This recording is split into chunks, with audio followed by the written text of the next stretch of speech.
I am Margaret Wilson, 72 years old. For nearly 40 years, I worked as a nurse in a small hospital on the outskirts of Ohio. My job was to care for the sick, wipe away the beads of sweat on their foreheads, and hold their trembling hands through sleepless nights. Perhaps that is why my heart has grown soft. If you're watching this video, please like, subscribe, and let me know in the comments where you're listening from. I'd be so happy to connect with you. I have always believed that if I gave enough love, I would surely receive love in return. But life is not always that simple.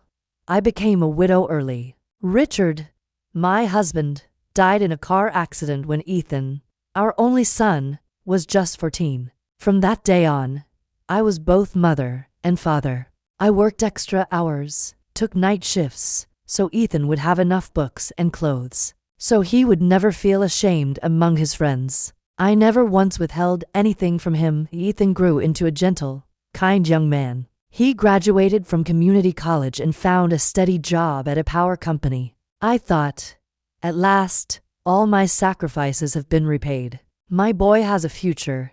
And then, he brought home a girl. Her name was Clara. From the first moment I met her, I saw she was beautiful and graceful. She smiled sweetly and called me Mom right away. To anyone else, it looked as though I was blessed to have such a daughter-in-law. Their wedding was simple, not extravagant, just a few dozen close relatives and friends. I cried throughout that day, tears of happiness, thinking that I had finally gained a daughter, and that sooner or later, a grandchild would be running around my backyard. The following year, Lily was born. I still remember that day vividly. When the doctor placed Lily into my arms, my heart felt as though it might burst. I looked at that tiny baby, her little hand gripping my finger, and I silently promised, "Grandma will protect you with everything she has." From then on, my home was filled with laughter. On weekend evenings, Ethan would hold Lily in his arms. Clara cooked in the kitchen, and I sat in the rocking chair humming lullabies to put my granddaughter to sleep. People would say, "Margaret's family is truly happy," and I believed it. I thought that after all my losses, life had finally given me a complete family. But life doesn't always hold on to its smile. Sometimes, trouble begins as nothing more than a grain of sand in your shoe. You think you can keep walking, that it will be fine. But the farther you go, the more it grinds, the more it hurts, until you have no choice but to stop. Take off the shoe and face it. My grain of sand was Clara. I cannot deny it. Clara knew how to act in front of others. With the neighbors, she was sweet. With relatives, she was thoughtful. But the closer I lived with her, the more I sensed a thick fog surrounding this woman. Some nights, I saw Clara leave the house late. When I asked, she said, "I'm working the night shift at the bakery."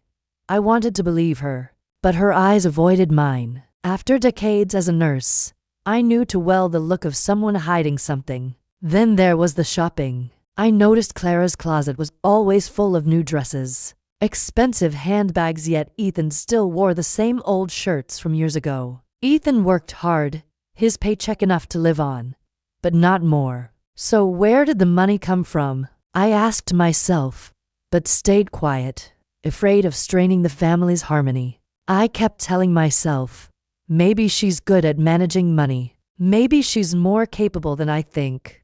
I chose silence, like so many mothers choose silence, simply because their sons seem happy.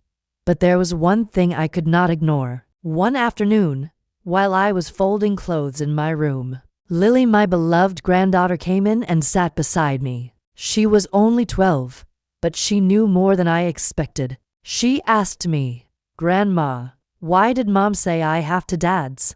The question left me frozen. I turned to her clear, innocent eyes, wondering if I had heard her wrong. "What did you say, Lily?" she whispered. "Mom said, a long time ago there was another man who loved me like a father, but I'm not supposed to tell anyone." It felt as though the air had been sucked from the room. I didn't know how to respond.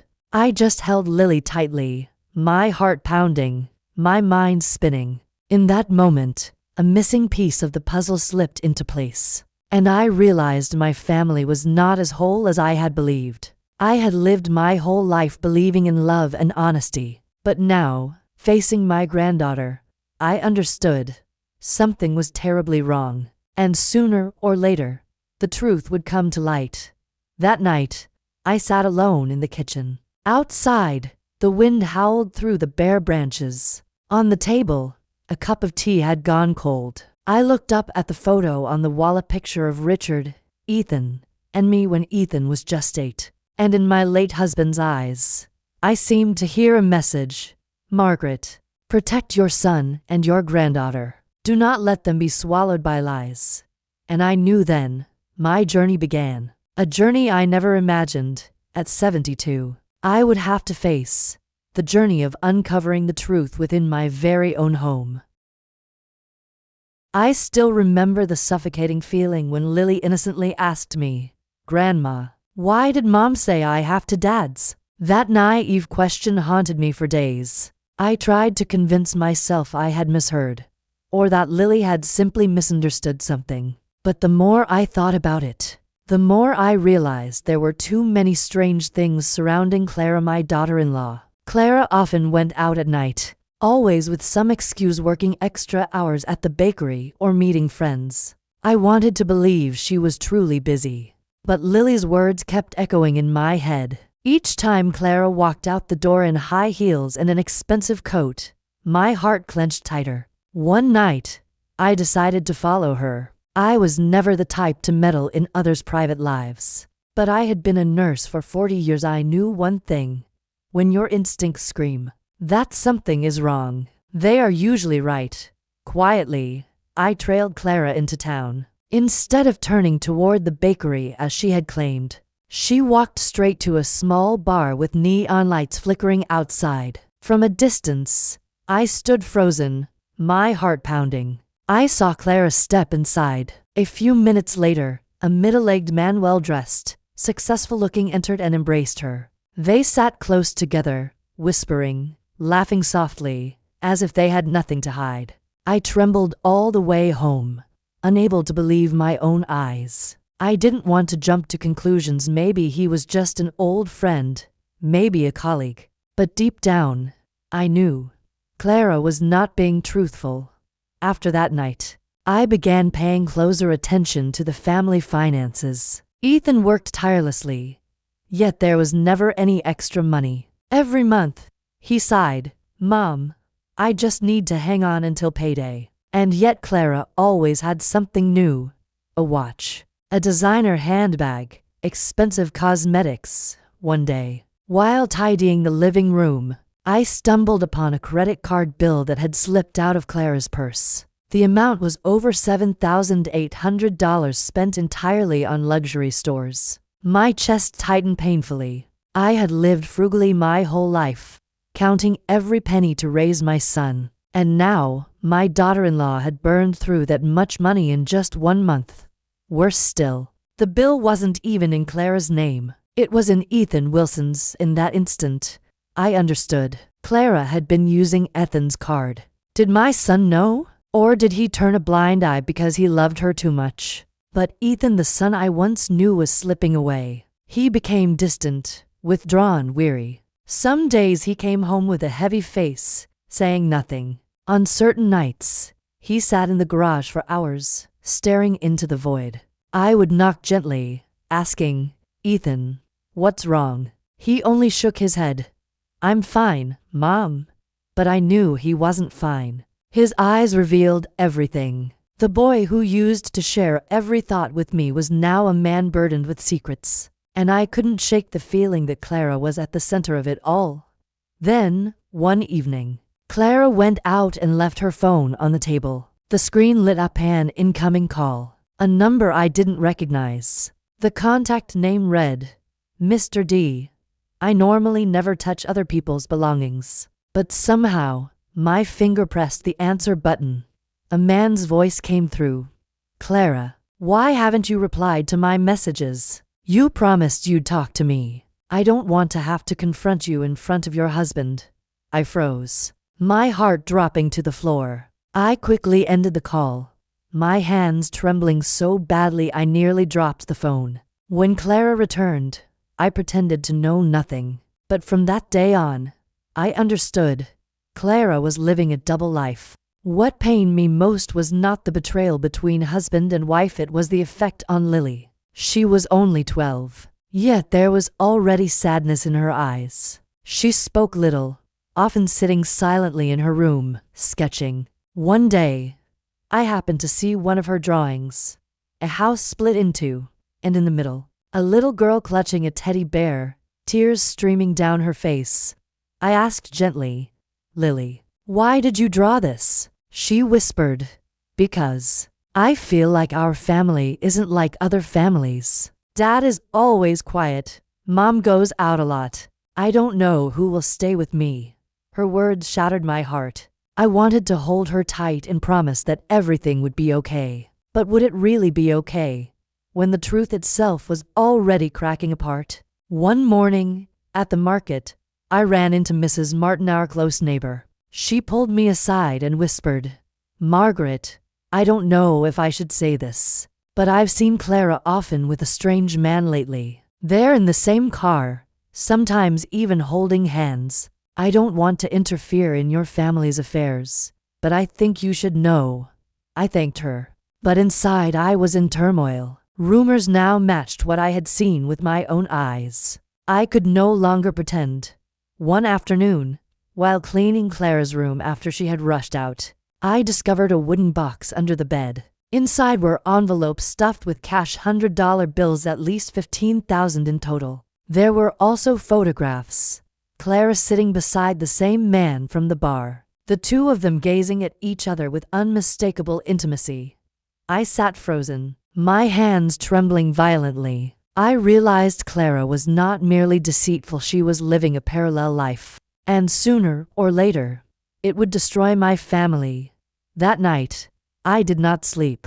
I sat at the dining table, waiting for Ethan to come home. When he finally walked in, weary and worn, I said, "Ethan, we need to talk." He looked at me, sighed. "Mom, I know you're worried, but please, don't ask any more. I don't want to talk." I looked him straight in the eyes. "Ethan, I raised you. I know you better than anyone. You are carrying something heavy. If you stay silent, you will lose everything." He bit his lip, eyes red, but shook his head. "Mom, I can't. Not now." I sat there in shock. Clearly, Ethan knew what was happening, yet he chose silence. Maybe out of love, maybe out of fear, and I understood. If I didn't act, this family would collapse. Later that night, I sat in front of the mirror, staring at my aged face. The wrinkles, the gray hair, the tired eyes, marks of a life of sacrifice. But in those eyes, for the first time in years, I saw something fierce. Resolve. I whispered to myself, "Margaret, it's time to uncover the truth. Not just for your son, but for Lily, the innocent child." From that day on, I began keeping notes of everything unusual. Clara's late-night outings, strange bills, unknown calls. I knew that soon, I would have enough evidence to expose the truth. And then, an event happened, like the final drop spilling from an overfilled cup. It was Lily's birthday. I had prepared all week. Cake, balloons, presents. But Clara never came home. She only sent a short message. "Sorry, Mom, something urgent came up. You all go ahead without me." During the party, Lily tried to smile, but tears rolled down her cheeks as she blew out the candles. Ethan sat motionless, gripping his glass of wine tightly. I looked at them and swore to myself, no matter whom I must confront, I will protect my granddaughter and my son, because a family without truth is nothing but an empty shell. Even now, whenever I think back, I still shudder. It wasn't some big catastrophe you'd read about in the papers. It began with little things, small, ordinary details of daily life. But those small signs became the first cracks that revealed a far more frightening truth.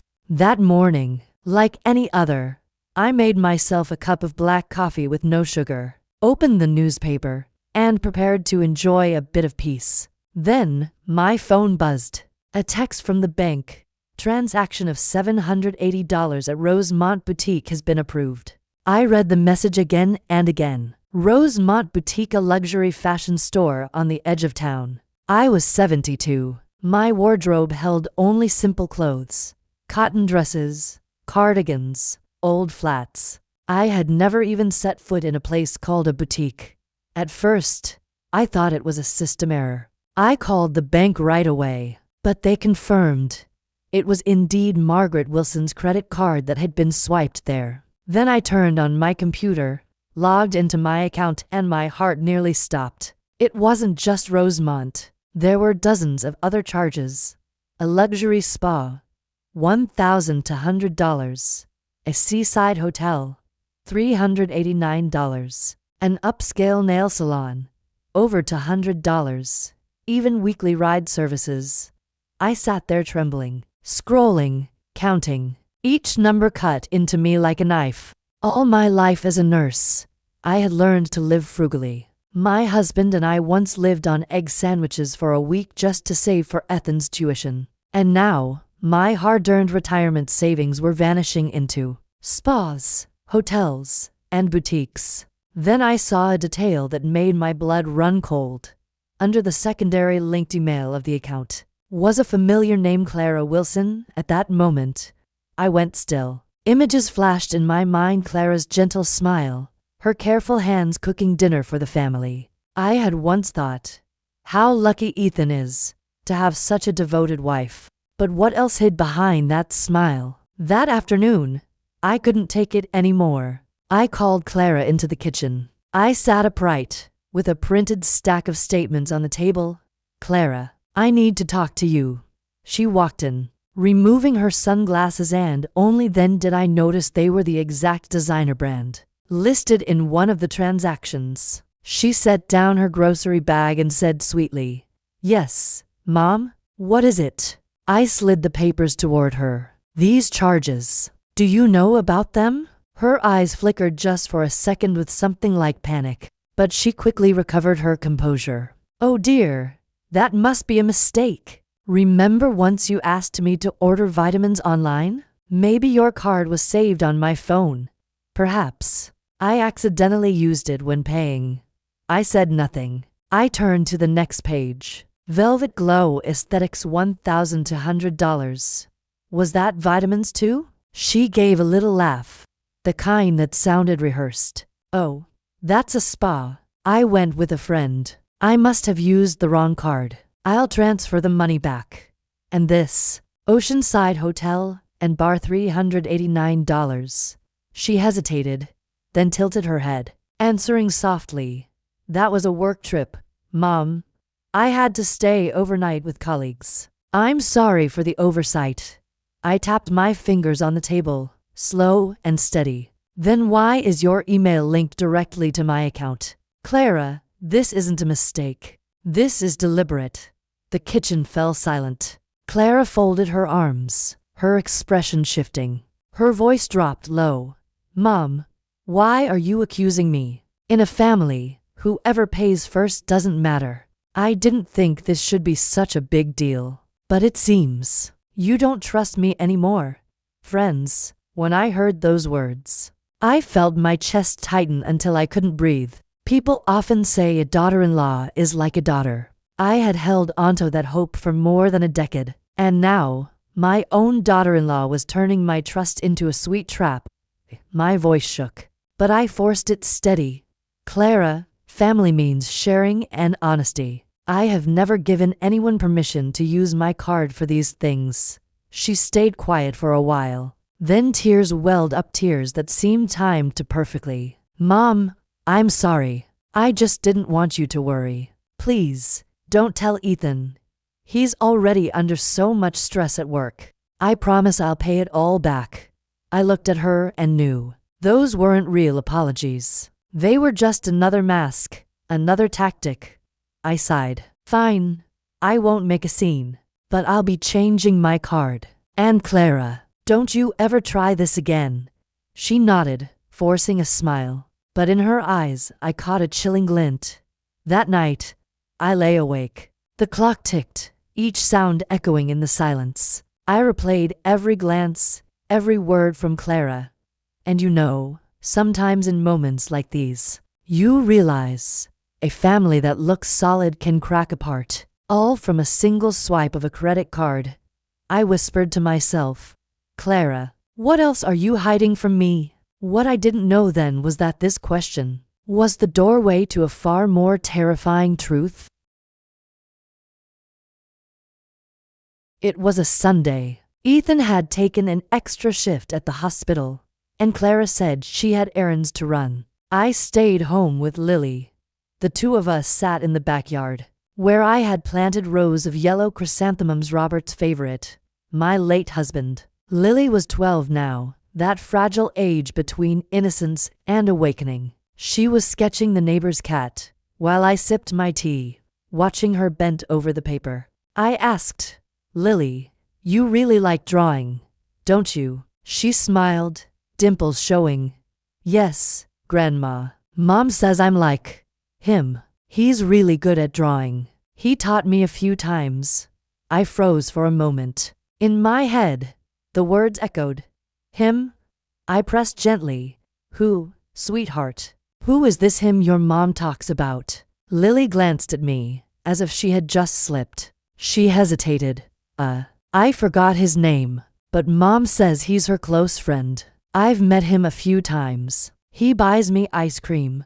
Friends, imagine being a 72-year-old grandmother, and hearing that. My chest tightened like a fist was squeezing it. I forced myself to stay calm, smoothing Lily's hair. Oh, your mom's friend. Did you ever see him with your dad? She shook her head. No, Dad's never there. Mom says it's grown-up stuff, and Dad doesn't need to know. But she told me not to tell anyone, because it would make Dad sad. Do you understand what that feels like? A child just 12 being taught to keep secrets from her own father. It was like standing at the edge of a cliff and realizing the ground beneath your feet was crumbling away. Lily went on, innocently, her voice clear as if she were describing a picnic. One time, Mom told me Dad isn't always really my dad. Sometimes it feels more like that other man. I almost dropped my teacup. Somehow, I forced myself not to let her see my shock. Sweetheart, why would your mom say something like that? Lily shrugged. I don't know. She said love isn't always like people think. That there are secrets only adults understand. But she said, as long as I'm loved, I don't need to ask questions. I was silent. My eyes burned with tears, because I knew those words weren't invented by Lily. Children don't craft complicated stories like that. No, those were seeds Clara had planted in her head, half covering, half testing. That night, I lay wide awake, staring at the ceiling. Over and over, Lily's words echoed. Dad isn't always my dad. Do you understand the cruelty of that sentence? It was like a blade thrust into the heart of a mother, of a grandmother. If it was nonsense, it was already enough to tear me apart. But if it was true, then my family had been living under a lie for 12 long years. I recalled Clara's gaze at Ethan, something always slightly off. I remembered Ethan dragging himself home, exhausted from work, while Clara spent without restraint. And now, piece by piece, the puzzle came together. The shady money, the unexplained absences, and now this secret slipping from Lily's lips. A few days later, I took Lily to the park. She was cheerful, chattering about school as we walked. Suddenly, she grabbed my hand and asked, Grandma, have you ever kept secrets from Grandpa? I froze. I answered slowly, No, my dear. In true love, there is no need for secrets. Secrets only make people drift apart. Lily was quiet for a while, then whispered, Then, if Mom has secrets she doesn't tell Dad, does that mean she doesn't love him anymore? I hugged her close, feeling her small shoulders trembling. In that moment, I knew she understood far more than anyone realized. She wasn't just an innocent bystander, she was a witness to the truth.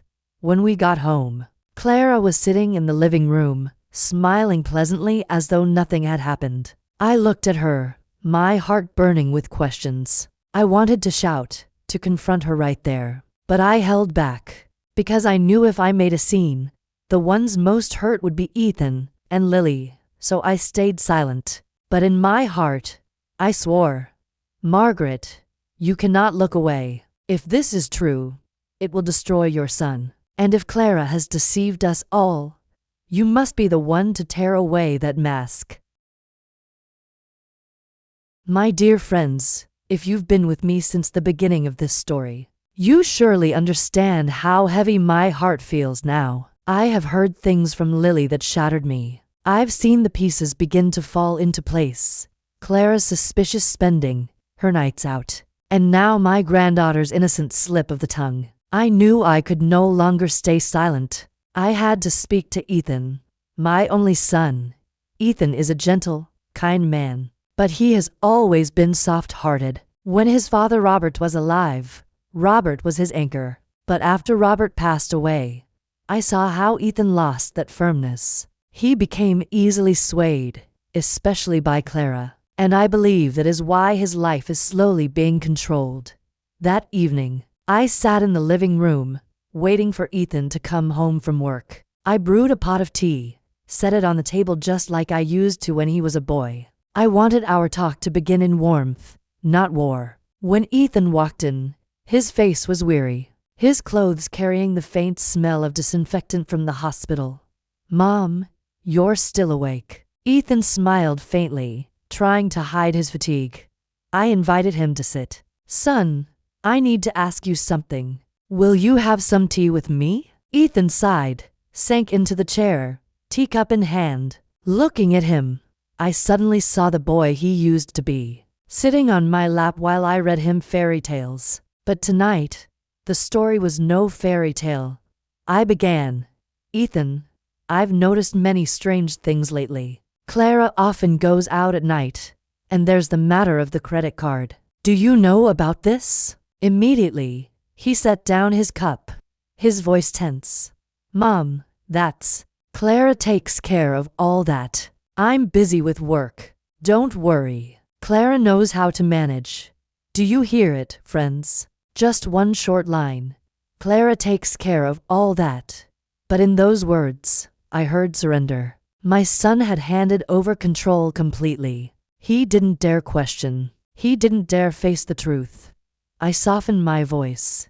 "Ethan, I don't mean to intrude on your marriage, but I can see it clearly there are unreasonable expenses. There are secrets Lily has accidentally revealed. Don't you wonder about any of it?" Ethan stayed silent for a long time, eyes fixed on the floor. Finally, he muttered, "Mom, I'm tired. I don't want to fight. Clara says everything is fine. I trust her." Hearing those words cut me like a knife. My friends, is there any pain greater than watching your own child blindfold himself, bind his own hands, and give all his trust to someone unworthy? I remembered when Ethan was little how he once came home crying after being bullied. I held him and told him, "You must learn to stand up for yourself. You can't let others decide who you are." And yet now, at 38, he was repeating the same old habit, letting someone else decide his life. I looked straight into his eyes. "Son, I need to ask plainly. Do you know who really holds the power in this house?" Ethan blinked, avoiding my gaze. "Don't say that, Mom. Clara is my wife, the mother of Lily. She takes care of things for the family, or for herself." I pressed. He said nothing, so I told Ethan what Lily had let slip. I spoke slowly, carefully, each word heavy with meaning. "Lily said there is another man. She said sometimes her dad isn't always her dad. Do you understand what that means, Ethan?" His eyes widened. "Mom, she's just a child. She doesn't know what she's saying." I shook my head. "Children don't invent things like that. They only repeat what they've heard. You cannot ignore this. Ethan rubbed his head, looking trapped in a snare. He neither denied nor confirmed. I knew he already had doubts in his heart, but he was afraid. Afraid to face the truth. Afraid to lose his family. Afraid to admit he had been betrayed. Finally, Ethan said words that crushed me. "Mom, I don't want to know. I don't want to hear more. If Clara has secrets, let her keep them. I just want a roof over our heads. I just want Lily to grow up normal. I don't want everything to fall apart." My friends, have you ever heard a loved one speak words that made you realize they had already given up? I sat there, looking at my only son, and felt a grief deeper than I can describe. He no longer fought for truth, he chose to live with lies. I wanted to scream, "Ethan, you cannot call that a family. A family built on lies will crumble sooner or later." But I held it in. I knew if I pushed him now, he would only retreat further into the shell Clara had built around him. That night, after Ethan went upstairs, I sat alone in the living room. The yellow lamplight fell across the old carpet, just like when Robert was alive. And I felt Robert's presence, urging me, "Margaret, you cannot abandon them. You must protect the truth. You must protect your granddaughter." I swore to myself, if Ethan cannot fight Clara's control, then I, the mother, the grandmother, must do it. I will not let Clara's web tighten around my son and granddaughter. That was the first time I truly confronted Ethan. But the outcome was not what I hoped. I had wanted him to awaken, to face the truth. Instead, he chose denial, and I realized, from here on, my path would be lonelier than ever. But I also understood one thing. A mother's love is not meant to stand by and watch her child sink deeper into the mud. It must be the light that guides the way, even if the child turns away, even if he no longer believes. I will keep walking, for Ethan, and for Lily, and my dear friends. Are you ready to walk with me further? Have you ever felt like you were holding just one piece of the truth, enough to make your heart ache, but not enough to see the whole picture? That was exactly how I felt in the days after speaking with Ethan. My son avoided me. He chose silence, even a kind of surrender, willing to live alongside suspicion, just to preserve a false sense of peace. But I could not. I had lived more than 70 years, and I knew well, peace built on lies is nothing but an empty shell, ready to shatter at any moment. And then, one Sunday morning, when Ethan took Lily to the park, it was just Clara and me in the small kitchen. That was the day Clara made her first confession. I remember the scene vividly. The kitchen was filled with soft morning light. I was brewing coffee, its aroma filling the air, but it did nothing to ease the heavy distance between us. Clara sat at the table, fidgeting with her teacup, her eyes avoiding mine. She was always so skillful at keeping a polite distance, maintaining her gentle, proper mask. But that day felt different. Her shoulders trembled slightly, as if she was preparing to say something. I kept silent, waiting. Old age teaches you something. Silence often forces people to reveal themselves. And indeed, Clara sighed, then spoke. "Mum, I know you've noticed. I've been hiding things lately. I never wanted it to be this way, but I had no other choice." I lifted my gaze, looking straight at her. "What are you talking about, Clara?" She bit her lip, then nodded slightly. "Mom, I have a friend. Someone who has helped me a lot, especially when Ethan was struggling financially. He's not a stranger, just an old friend. I didn't want Ethan to know, because I was afraid it would hurt his pride, make him feel like he wasn't enough to take care of us. A friend. Do you hear the vagueness? Words that sound like a cloak thrown over a darker truth." I kept my voice calm. "And how exactly has this friend helped you?" Clara met my eyes, hers full of calculation. "When money was tight, I asked him for help. Sometimes just a few hundred, sometimes more. I know it was wrong to use your credit card, Mom, but I planned to pay it back. I was desperate, but I swear, I'm not unfaithful. I only turned to him for help." Her words shook me. She had admitted to part of it, the money, the support of a friend, but clearly, there was more beneath the surface. I pressed further. Slowly. Clara, if it was truly only about money, why hide it from Ethan? Why would Lily talk about another man? Are you sure you're telling me everything? For a moment, Clara flinched. Then, almost instantly, she recovered her composure. Lily's just a child. She must have misunderstood. And Ethan, you know how fragile he is. If I told him the truth, it would break him. I only wanted to protect him. I studied her face carefully. This woman was clever, her voice soft, her eyes glistening at just the right moment. If I had been a stranger, I might have believed her. But I was a mother, a grandmother. I had spent a lifetime in nursing, watching too many averted eyes, hearing too many half-truths. I knew when someone was hiding, so I said it plainly. Clara, I don't believe you. This is about more than money, and I will find the truth. Clara's eyes flashed with anger before softening again. Her voice lowered, almost pleading, but I heard the steel beneath it. Mom, please, don't destroy this family. Ethan needs peace. Lily needs a home. If you dig deeper, everything will collapse.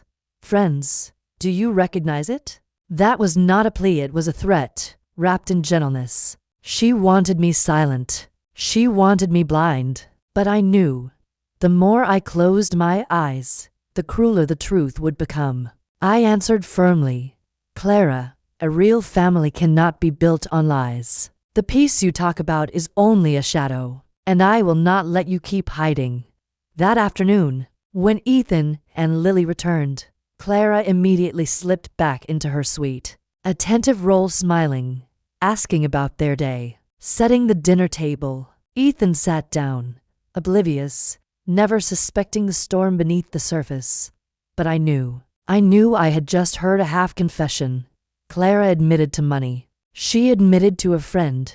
But the truth behind that friend, the true relationship, and Lily's connection to it, remained hidden in the dark. That day, I hadn't planned anything. I only wanted to step outside for a while, to breathe.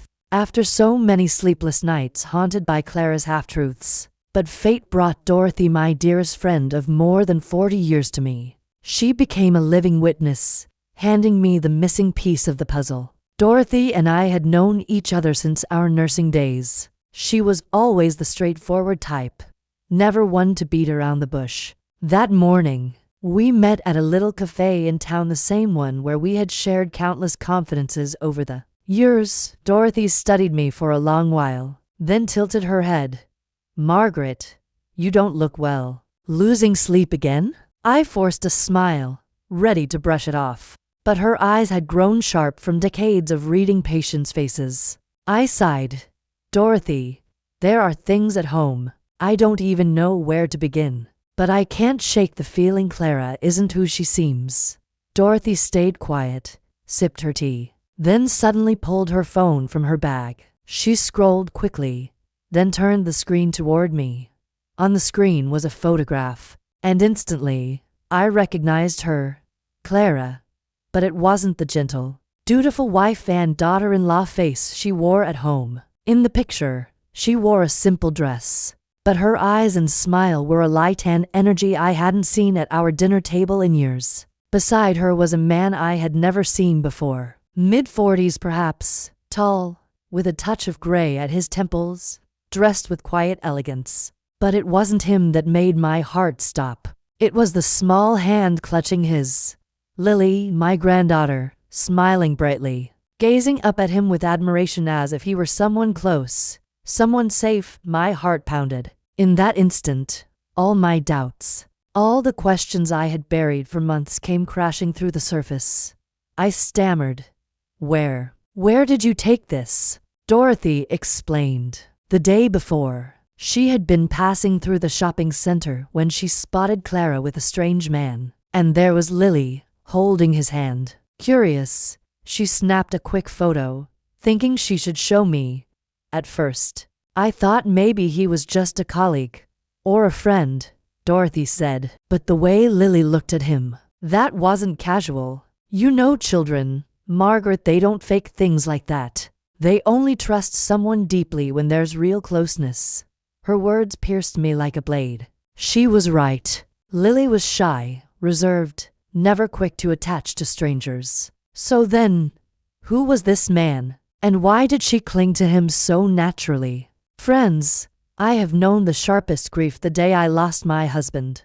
The years of raising a child alone. But in that moment, a different pain struck me. Sharp, burning, mixed with fury. Clara, the woman I had welcomed with open arms, the woman I had defended so Ethan could rest easy, now stood before me in that photograph, with another man. And Lily, my precious granddaughter, whom I loved more than myself, was unknowingly leading me closer to a truth I wasn't ready to face. My hands trembled as I took the phone, zooming in on the photo. It was clear, undeniable. I asked Dorothy to send it to me immediately, to keep as living proof. Dorothy placed a hand on my shoulder, her voice low. Margaret, I know this hurts, but be strong. The truth may knock us down for a moment, but it is also what sets us free. I nodded, though my insides twisted. Freedom? I wasn't sure. All I knew was this. From the moment I saw that photo, nothing could ever go back to the way it was. That evening, alone in my room, I opened the photo again. Lily's eyes in that picture seemed to pierce right through me. Perhaps this was the key, the thing that would finally bring everything into the light. I remembered Clara's words. I'm not unfaithful. I only asked for help. But tell me, what kind of help makes a child hold a stranger's hand, laughing with a trust that only comes from love? No, Clara had never spoken the truth. Her earlier confession was nothing but a shield. The truth had been hiding all along, and now, at last, it had begun to show itself through one accidental photograph.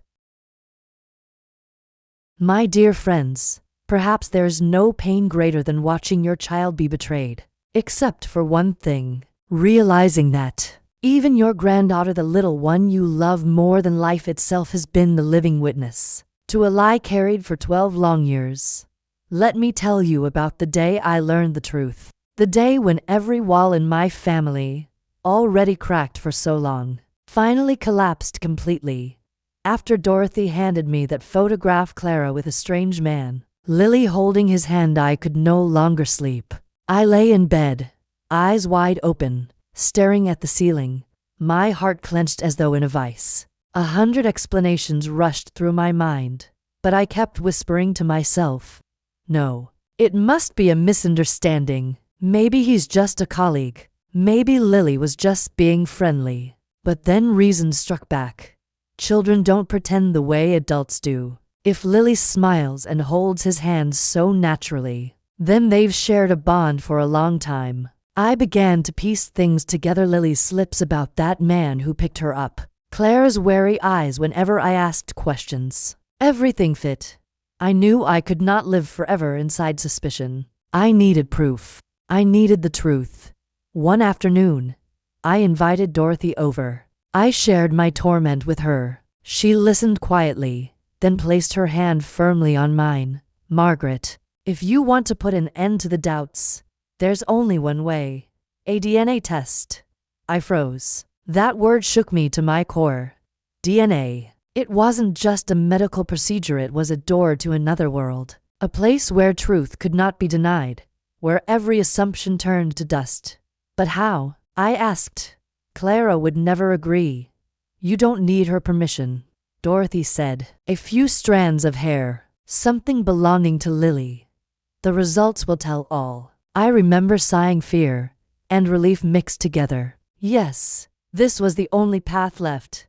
The next day, while the family was out, I pretended to tidy Lily's room. On her small pillow, a few strands of hair clung softly. My hands trembled as I picked them up, sealing them in a plastic bag as carefully as if I were holding the whole world. In that moment, I felt like both a traitor and a desperate mother. I asked myself, am I doing the right thing? Will I regret knowing the truth? But then a voice inside me answered, if your son is living inside a lie, You have a duty to expose it. I contacted a private laboratory in the neighboring city. They agreed to do a confidential test. I gave them Lily's hair and Ethan's old blood sample, still stored from a routine checkup at the hospital. Never has time moved so slowly. 5 days, but it felt like 5 years. I both longed for the results and dreaded them, wishing time would freeze. Each evening, I watched Ethan with Lily sitting together in the living room, his arm around her, reading stories, his eyes full of tenderness, hers sparkling with innocent joy. And quietly I prayed, "Dear God, please don't let me witness a tragedy." But prayers don't change the truth. They only give us strength to face it. On the 6th day, the envelope arrived, sealed tight. I sat in my room, heart pounding wildly. My hands shook so badly I had to grip the scissors twice to cut the edge. The paper slid out. Cold words, clinical numbers, familiar medical terms I'd known all my life as a nurse. And then, the line that shattered my world. Result: paternity excluded between Ethan Wilson and Lily Wilson. I sat frozen, as if struck by lightning. My ears rang, my vision blurred. I read it again and again, praying I had misread. But no. The result was clear, undeniable. Lily was not Ethan's child, my friends. I thought I had braced myself for the worst. But the truth is, no one can ever truly prepare for such a blow. In my mind, I saw Ethan collapsing. My gentle son, who had longed only for a small, warm family, betrayed for 12 years. 12 years he had nurtured, cared for, loved Lily with all his heart, only to be denied the blood tie he believed in. My heart cracked into pieces. For Ethan, for Lily, because the child bore no fault. She was only a victim of a terrible secret Clara had hidden all along. That night, I sat alone in the living room. The yellow lamplight fell across the test result lying on the table. I stared at it like one stares at a wound that will never heal. I asked myself, should I give this to Ethan right now? Or should I hide it, spare him the pain? But then I knew. Hiding the truth meant feeding Clara's lies. Ethan deserved to know. Lily deserved to know. Truth is not for hiding, it is for setting us free. The next day, I chose to face Clara first. I wanted to hear it from her mouth, just once. When Ethan left for work, I called Clara into the kitchen. I placed the DNA results on the table and slid them toward her. She picked them up, her face momentarily stunned. Then she lifted her head, smiling coldly. "So, you did a test?" "Yes," I said, my voice shaking but firm. "And it tells me Ethan is not Lily's biological father." She did not deny. Not a single excuse. Only a shrug, as if the secret no longer mattered. "If you already know, then you understand. It's best to keep quiet. Ethan, he could never handle this truth." Can you imagine, friends? A woman who had hidden such a devastating secret for 12 years, and when exposed, her first reaction was not remorse, not fear for her family, but to threaten me with silence. My eyes burned with fury. "You deceived my son. You deceived this entire family. And now you want me to join you in your lies?" Clara folded her arms, calm as stone. "Mrs. Wilson, you misunderstand. Ethan is weak. He isn't strong enough to bear this. If you reveal it, you'll destroy him, destroy this family. And me? I've only been protecting him in my own way." Her words dripped poison. She turned betrayal into protection, lies into sacrifice. That night, I sat by the window, gazing at the rose bushes Robert had planted before he died. I remembered his words. "Margaret, truth may wound, but lies will kill the soul." And I knew I could not stay silent. I had to tell Ethan. I had to protect Lily. She may not be our blood, but she deserves to grow up in truth, not in the spider's web her mother spun, my friends. That was the turning point of my life. From a gentle old mother, I became a warrior. Because when truth has been buried too long, it takes someone willing to dig it out, even if her hands bleed in the process. When you are a mother, You can endure many things.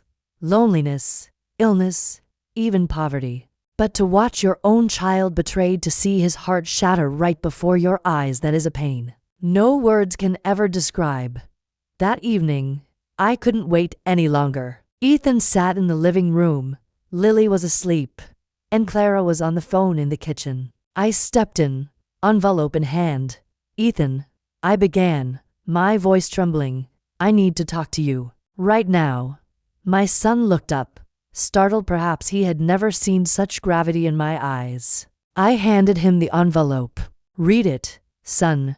I watched his hands shake as he tore it open. His eyes scanned the lines, then froze, as if turned to stone. After a long silence, his lips barely moved, whispering only two words. "No way." Ethan looked up, eyes red, panic rising in his voice. "Mom, are you sure? Could there have been a mistake?" I could only shake my head. "It's the truth, Ethan." I checked again and again. "Lily is not your biological daughter." Ethan buried his face in his hands, his body trembling. And then, suddenly, he broke, sobbing like a child. I had never seen my son cry like that, not even on the day his father died. His sobs filled the house, echoing like a funeral song for the death of trust. Clara, hearing the sound, walked in. The moment her eyes fell on the paper, her face flickered with shock, but within seconds, she regained her composure. "Ethan, don't listen to your mother. She only wants to turn us against each other." Ethan's voice cracked as he shouted, "Clara, stop lying. I have the proof right here. Lily, she's not mine, is she?" Clara crossed her arms, her gaze cold enough to chill the room. "You're still her father. That piece of paper changes nothing. You raised her, cared for her, loved her. That matters more than any test." Ethan slammed his fist against the table, shattering a glass into pieces. "No, what I want is the truth. How long have you been betraying me? Who is that man?" Clara smiled, a smile dripping with poison. "Without me, you'd be nothing. You're weak, Ethan. You rely on me for a family, for a child. Lily is your whole world, and you don't have the courage to let her go. Friends, do you hear it? A wife, exposed in her lies, yet instead of remorse, she dares to taunt." Clara knew exactly how much Ethan loved Lily, and she twisted that love into chains. Ethan clutched his head, eyes pleading with me as if to ask, "Mom, what do I do?" I laid a hand on his shoulder, keeping my voice steady. "Son, love matters, but it cannot be built on lies. You must face the truth, no matter how much it hurts." Clara scoffed, laughing bitterly. "Oh, Mrs. Wilson, you're so naive. He'll never leave me, because if he does, he loses her. And Ethan, he cannot live without her."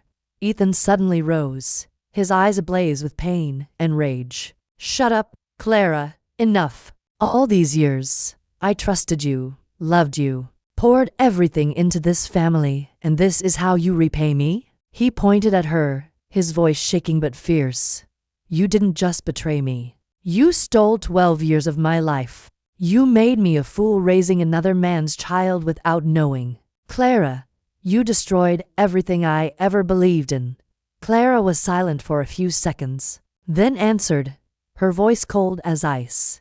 "Ethan, you can rage all you want, but the truth is, you still need me. No one else will keep this family together. No one else will love and care for Lily the way I do. If you walk away from me, you lose everything." Friends, my heart tore apart hearing those words. I saw my son trembling, tears streaming down his face, while the woman he trusted most wielded his love like a weapon. And I knew this was only the beginning of a brutal battle. Clara was not just a faithless wife. She was a calculating manipulator, exploiting Ethan's weakness to maintain her grip. But I also knew one thing. I would never allow my son, nor my granddaughter, to live one more day trapped in Clara's web of lies. I was a nurse for decades. I was used to caring for patients, to endless night shifts, to blood and tears. But nothing could have prepared me for this battle. Not against illness, but against manipulation, lies, and greed within my own family. The very night Ethan learned the truth, I called Dorothy, my dearest friend. My voice shook on the line. Dorothy, we need a lawyer. A strong one. Clara won't stop. She'll use every trick to keep her control. Dorothy didn't sound surprised. She only sighed, as though she had seen it coming. Margaret, I know someone. He helped my daughter through a complicated divorce. His name is Richard Cole, a seasoned attorney, sharp and unshakable. I believe he'll be on your side. The next day, Ethan and I sat in Richard's office. I remember him well, 60-ish, silver hair, eyes sharp but calm. He listened for nearly 2 hours without interrupting. Then finally, he leaned forward and said words that both frightened and relieved me. Mrs. Wilson, Ethan, this won't be easy. Clara will fight back hard. But you have the most precious weapon, the truth. The DNA test, the fraudulent spending, witnesses like Dorothy, all of it matters. The only question is, do you have the strength to see it through? Ethan bowed his head, tears glistening but determination clear. I'll do it. For my daughter. For myself.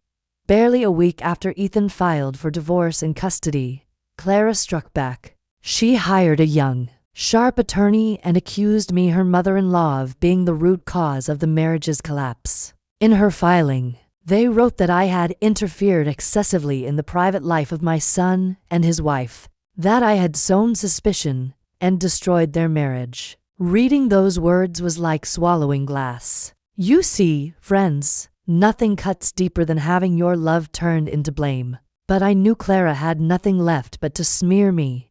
She also painted herself as a devoted mother. On social media, she posted cheerful pictures with Lily holding hands, smiling brightly, captioned with melodramatic lines. I will fight to protect my daughter from those who want to tear us apart. To outsiders, it looked convincing, but I knew the truth. And soon, we would show it in court. Friends, I must confess, I lost many nights of sleep, not because I feared Clara winning, but because I feared for Lily. My granddaughter was only 12. She was innocent, and yet, her world was about to collapse. Parents divorcing, grandparents in conflict, the secret of her birth dragged into the open. I remember one night, I walked into Lily's room and found her sitting by the window, eyes red from crying. She whispered, "Grandma, I'm scared. If Mom and Dad divorce, who will I live with? I don't want to lose anyone." I hugged her tight, holding back my tears. "My love, you won't lose anyone, I promise. But you deserve to live in truth, not in lies." I said it, but inside my heart twisted, because I knew that in court, truths would cut sharper than any knife and Lily might hear more pain than any child should. Richard began gathering everything. "We need it all," he said. Credit card statements, proof Clara used Margaret's account, the DNA results, and witnesses. Dorothy became a key witness. She testified about seeing Clara with the other man, a grocery clerk, who often saw Clara, agreed to speak to. I saw her many times with a man who wasn't her husband. Piece by piece, the puzzle surfaced. Clara thought she had covered her tracks well, but truth always leaves traces.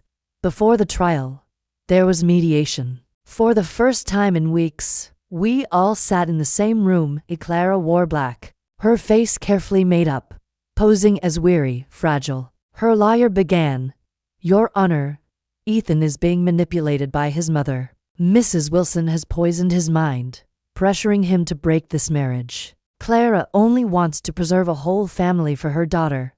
I almost laughed bitterly. A whole family? After everything she had done? Then Richard stood, his voice steady and strong.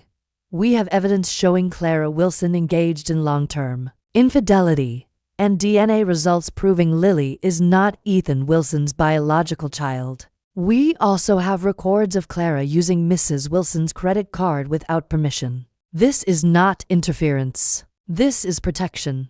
For a moment, Clara's composure cracked. Her eyes turned sharp, shooting daggers at me. But I didn't flinch. I knew I was standing on the side of truth.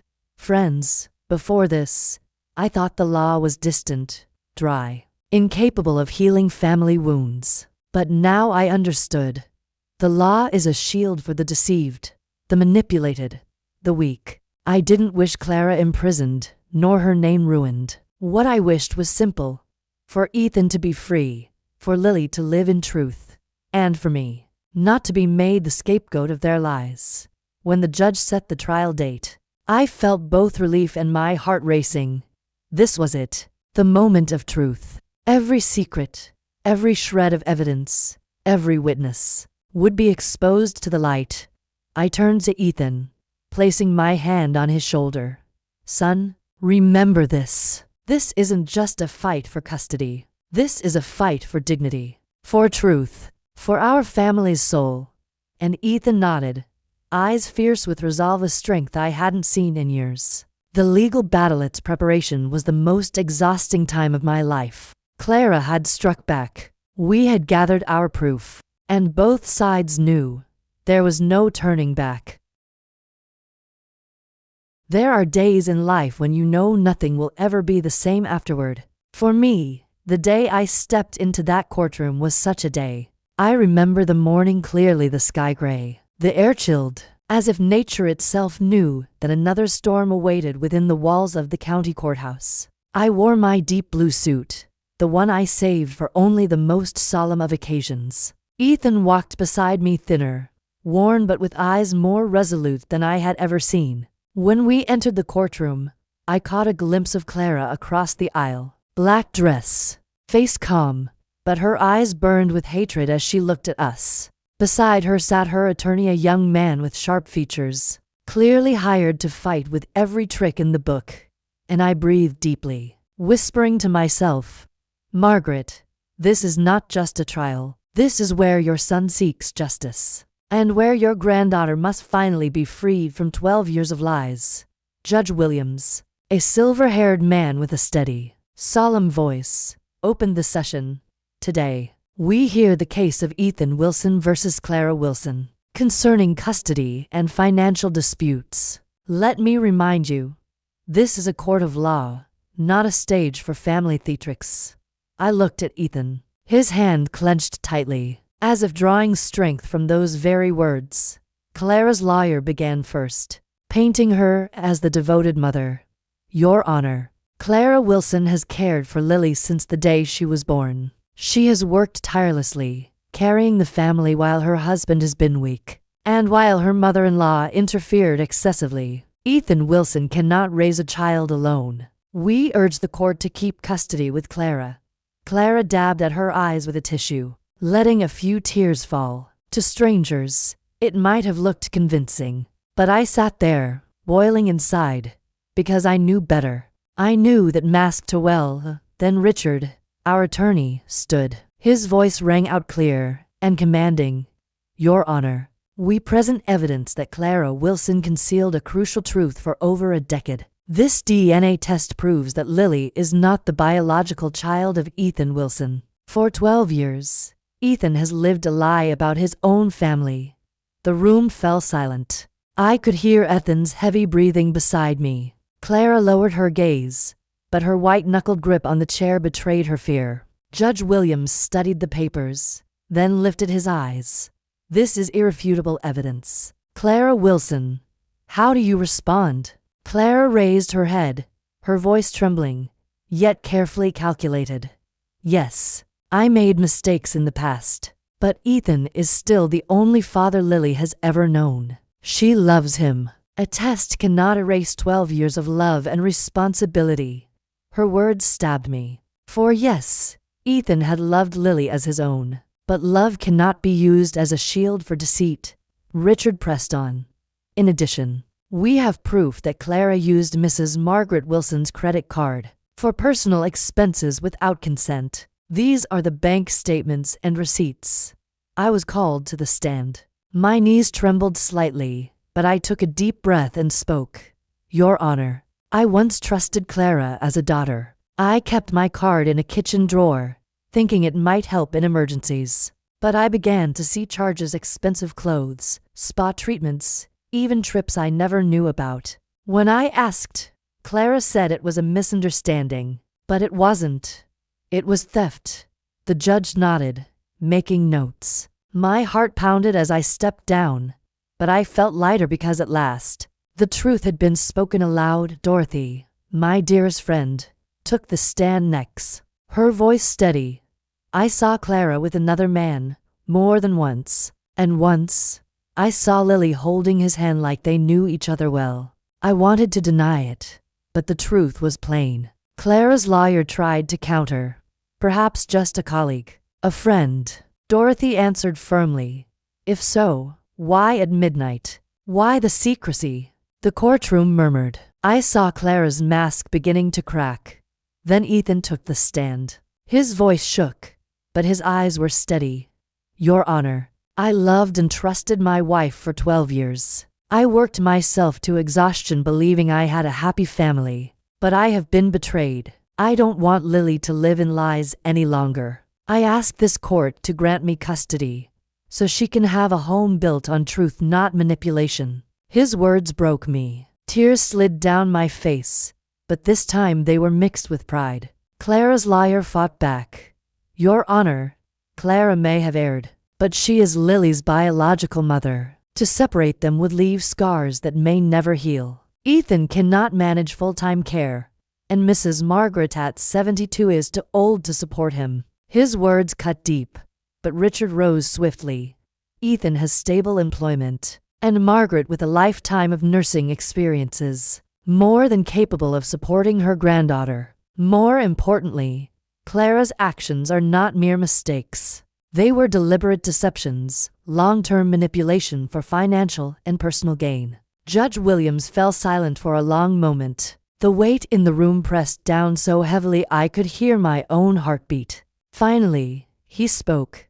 After reviewing all evidence, DNA results, financial records, and witness testimony, this court finds Clara Wilson guilty of concealing critical truths and violating the trust of her family. Custody is granted to Ethan Wilson. Clara Wilson will have visitation rights on a set schedule, but no financial or parental authority. The courtroom erupted in whispers. Clara's face drained of color, her hands trembling. Ethan bowed his head, tears streaming, but they were tears of freedom.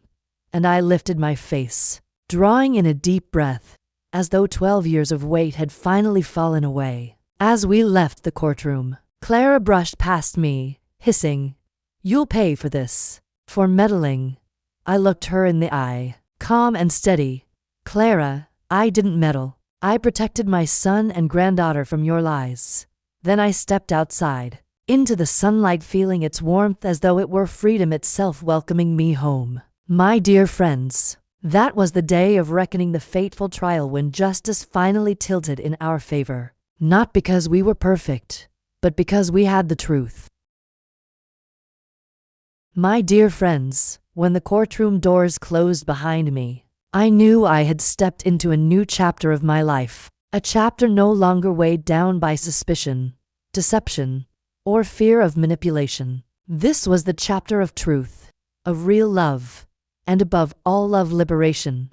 The very next day, my house felt strangely quiet. No more frantic phone calls from Clara.